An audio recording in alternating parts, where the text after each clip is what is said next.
Hi, my name is JT Thaden, and I work in Detroit Lakes for a company here in the Lakes area. And I guess my story about coming to faith or becoming a Christian may be similar to a lot of people's stories, similar certainly for a lot of men that I've talked to that have become Christians.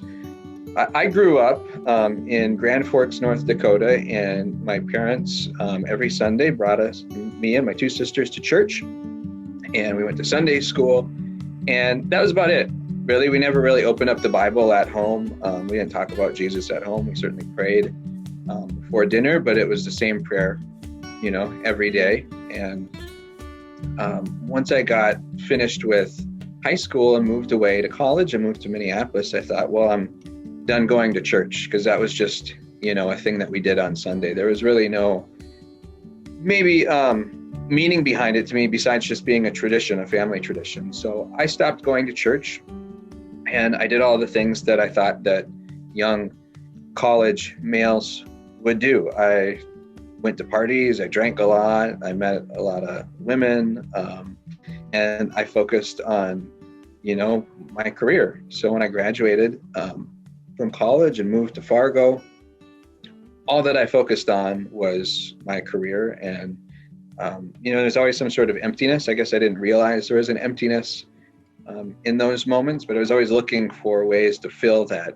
emptiness. And that could be women or work or alcohol, whatever it was, I was pouring 110% into those things. But it certainly wasn't into my faith, because I didn't have any faith at that point. In fact, if you would have asked me about Christianity or many of the religions of the world at that time, I would have said, that's just, that's old people stuff. That's stuff that, old wives' tales or whatever it is. And, when I really started thinking about God, I would say, well, I'm a good person. I'm not getting arrested. I'm not doing any of these things that I would consider, maybe evil or bad.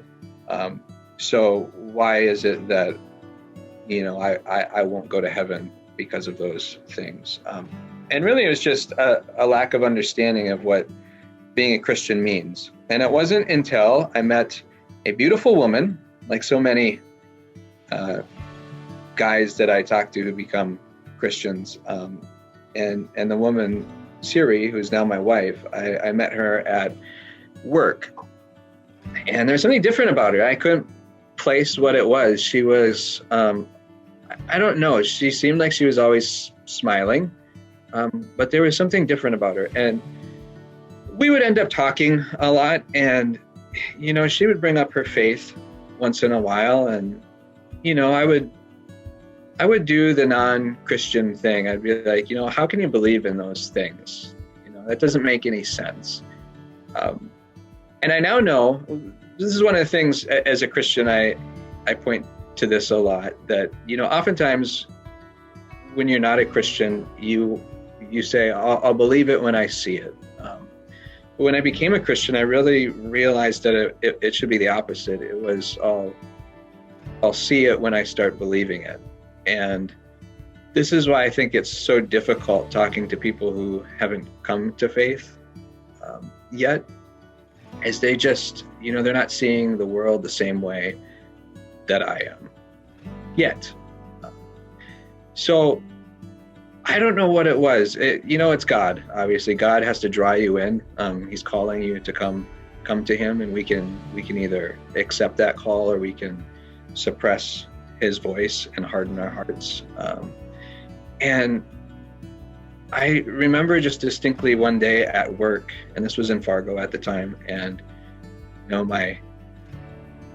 my wife yet, but she would eventually become my wife. We started having this conversation about Christianity and religion, and she was always very open and honest about what she felt, and she didn't disparage me for my feelings or what I thought. And I don't know where this came from, but I just said, I'd like to go to church with you sometime. And I think that caught her off guard. It certainly caught me off guard. And I remember, I don't know if it was the next Sunday or couple weeks later, I actually went to church with her, and man, it like that first service like hit me like boom. It just felt like everything the pastor was talking about was directed right into my life, everything that was going on in my life. And I just remember kind of like sitting in church, and I wouldn't say that I cried in church, but I could feel the tears welling up inside of me. And then after church in the car, I just kind of like lost it, and I didn't know what was going on. And that happened for like the first month, first month or two going to church. It's like every time I went, I was like, holy moly, I have like screwed up my life. I've messed things all up. And this is all starting to click for me and make sense. And, that eventually developed into a relationship with my wife, and we got married. And I'll give a lot of credit to my father-in-law. He invited me to a Bible study fellowship, which is an interdenominational Bible study throughout the world, in fact. And I started going to that. It was once a week. And I'll be honest with you, the first time I went, actually probably the first year I went, I was like, these people are nuts. Like, I never imagined myself in a Bible study, and I never imagined, opening up the Bible and talking about the Bible and how it impacts my life, and, how God's word is impacting my life. But I went to this Bible study, and I went to it consistently. And it was the first time that I had opened up the Bible and actually read what was in it. You go to church. I went to church growing up every Sunday, and those sermons didn't impact me the same way as actually opening up God's word and reading it for myself. And so I did that, and pretty soon I realized, like, wow, the key to everything that's going on in my world is right here. And it changed my life completely. I don't know if there was an exact moment where, I accepted Christ into my life, but it was certainly during that stretch of time that I realized, like, the old me was not going to continue, and there was going to be a new me and a new way that I was going to move forward. And so I just dove wholeheartedly, and my entire life changed. All the things that I was doing, whether it was going to the bar or spending all my time at work, I had to repair a lot of relationships with my family. There was so often that I spent more of my time at work than I did with my family. And I'd say no to a lot of family functions because I just didn't want to deal with it. I'd rather, spend all my time at work or at the bar or, doing things that made me happy. And I realized that was the wrong approach. And there are a lot of repercussions because of that too. I'm in a new job because of that. I remember at what point being in my past job, and manager there said, you're going to have to either choose between your career or, your wife. And I was like, that's not really a fair ultimatum. I'm going to choose my wife, and I'm going to choose this new life. And I lost a lot of friends. They say things like, you're not as fun as you used to be. Well, I guess my definition of fun changed throughout that. And it's difficult. It's difficult for me. It was difficult for my wife. There's a lot of things kind of up in the air, and it's like, I don't understand how this is, all of this suffering, what makes it worth it? And what I realized was that when I look out at the world today and I look at what people find important or where they look to find meaning, most often they're looking in the wrong place. And when I started reading God's word and applying it into my own life, everything became a lot more peaceful. Didn't mean that there wasn't craziness all around me or difficulties in my life, but through those difficulties I could find peace. And I started to see where God was working in my life and how he was working. whether it was bringing me to Detroit Lakes for a job, or putting my wife, in a position to be a good spiritual mentor for me when I needed it most. My father-in-law inviting me to a Bible study,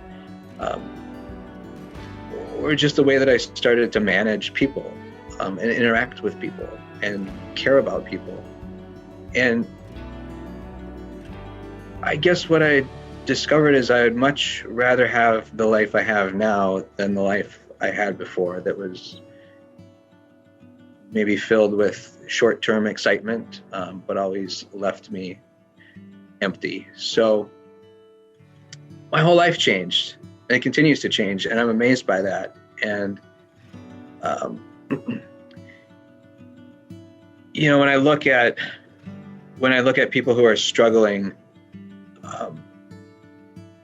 it's clear to me that they're looking for answers, and they just, they need someone like my wife, and maybe I can be that person for them. Or, I'm not going to talk down on their beliefs, or talk down on maybe what they're doing, but I'm going to offer maybe a better solution, and that's Christ and faith. And it's not up to me to determine if they're going to accept that, or if they're going to want to learn more about it. But what is on my plate is to offer that to people. And so that's become important in my life. I don't know necessarily where my family, my parents and my sisters, where they fall. That's something that I pray about.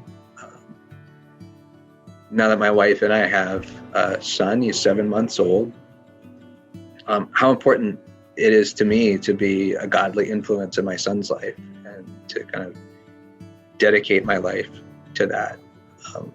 So I've been writing like little notes to him.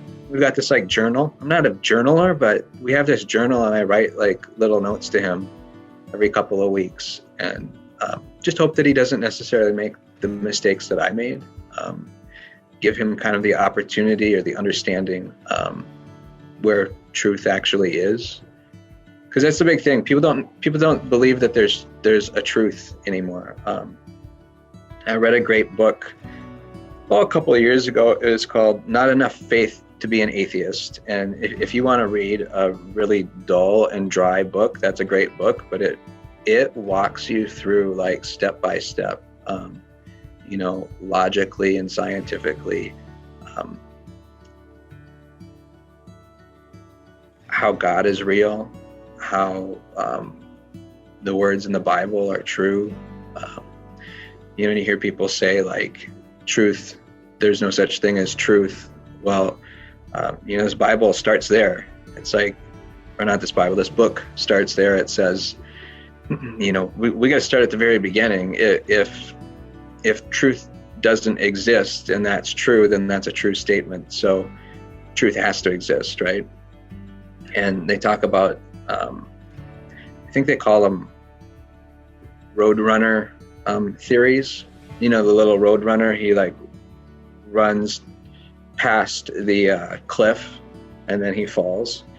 And a lot of the things that people believe are true now are those kinds of roadrunner theories, where they seem right and you run right past it, but they eventually don't hold up. And so this book kind of walks you through all of that stuff step by step, even to the point where you look at something like the Big Bang Theory, and it says, as science continues to discover how the world has been made and continues to grow, that the Big Bang Theory lines up more and more with what it says in the Bible. And I think that stuff's fascinating, that you look at the world around us, and science can actually prove that the words in the Bible are true. And it can disprove a lot of the different theories that people have too. So